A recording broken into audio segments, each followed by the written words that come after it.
before you do any kind of singing, you have to be able to breathe. This doesn't just mean, it should be big, comfortable, not tense like, but like, I don't know, a sigh of relief could come out if you were breathing the way I'm discussing. The reason I say to breathe like that is it will do all the things that you want without realizing it. At least in my body, it does it that way. So before I sing or anything and I prep to do anything, I must imagine some air spinning extremely fast, right? Like absurdly fast. In the case of that spinning air, it needs to keep moving forward before I do any kind of note or make a noise even. Because in my mind, that is how my body is going to react to the air when I actually start singing. So when doing that, at least in my case, it means that is how my vibrato is going to move. It is going to move in a very fast motion pace moving forward. That does not mean I'm pushing the air out of me, and it does not mean I'm shoving the air back to try to get it to move forward. It is just the movement of the air. On the very simple aspect, imagine this is your larynx, which is this little bump right under your Adam's apple. Imagine that it, instead of just shoving down, because it doesn't just shove down, it's a laryngeal tilt. It tilts just a little bit, not too much. It doesn't need to go, I'm speaking in my lowest larynx. You know what I mean? It can, I'm speaking in a comfortable lower larynx where the resonance is kind of round. That helps with the next one we have, which is relaxing. If I was to sing like this, it would hurt and not feel good. So there's an idea of a lined up vocal technique where things from top to bottom just make sense. And in that vocal technique, there's a thing called a vocal onset that some people do. So an onset, in my understanding, is prepping the air and prepping the technique, keeping things relaxed. So let's see, I've got my piano app on my tablet. Yes, guys, check it out. Beautiful piano. Okay. Super simple, at least for my range. Nice, easy note. I almost speak in that note. So, if I want to onset, I take a nice breath in. My larynx is lowered. I do not have to push the air out. It just sits.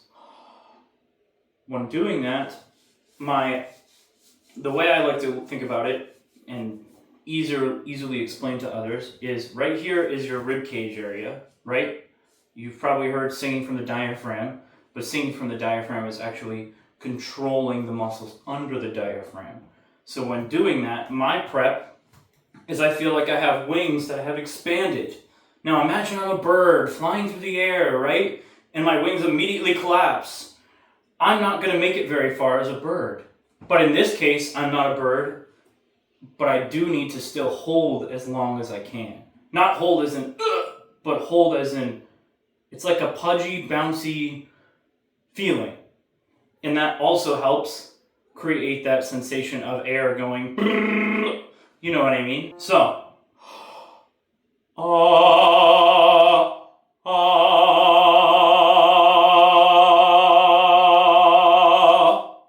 and take that up.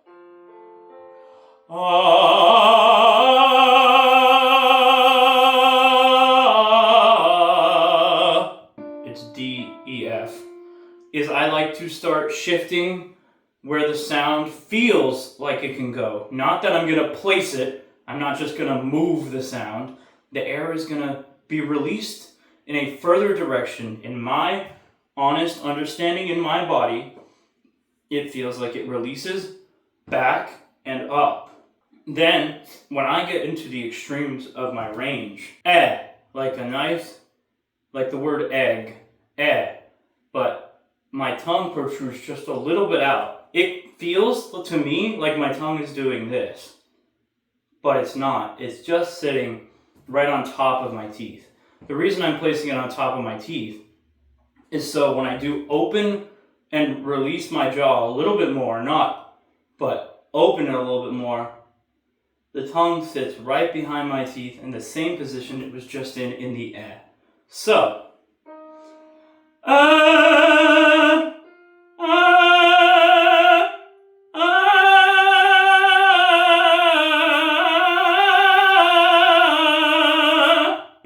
Now, when I reach an A flat, as I was trying to say, I feel the air hit the back of my nose and my body.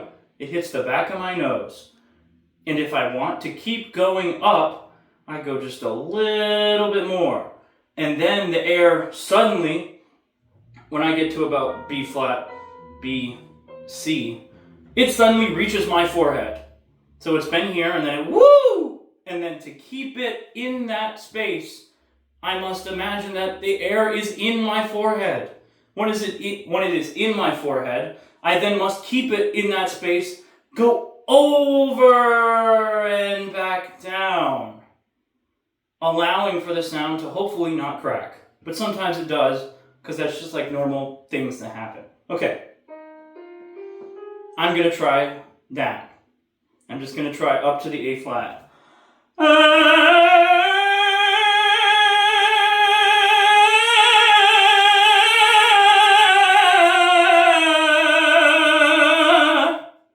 Nice and easy. I didn't feel any push.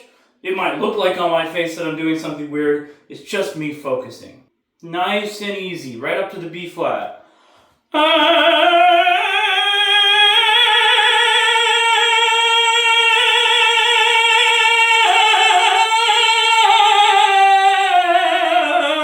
And that's the crack I'm talking about. We're gonna go for the high C5, the big pinnacle tenor note. And I'm not gonna hurt myself doing it. Right? We're gonna first do it in a nice head voice. That's what I like to do because it helps me center where I will hit those notes.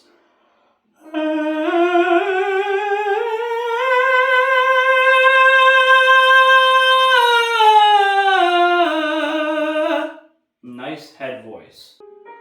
Now I'm going to attempt this with full voice, if you want to call it that. Lowered larynx, support, air spinning, to cover, to opened and released.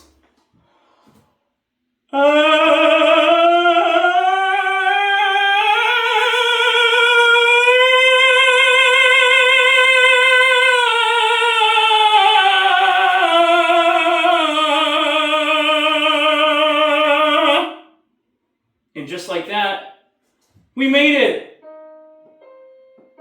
Is to keep that, get a little higher without getting way too crazy, and then also getting quieter.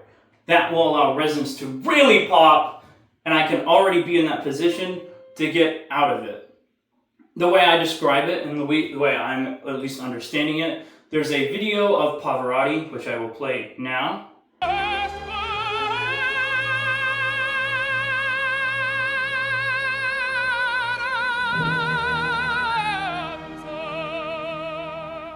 On his pinnacle high C, he goes, ah!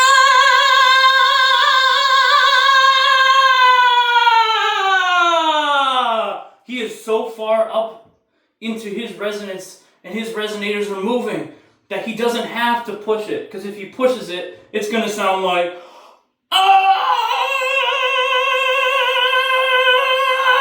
And obviously, that doesn't feel great, and it doesn't sound very good.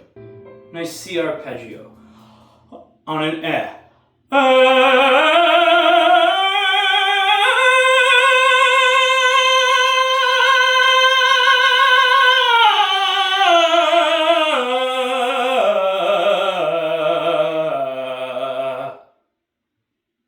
And there you go. Thanks for watching.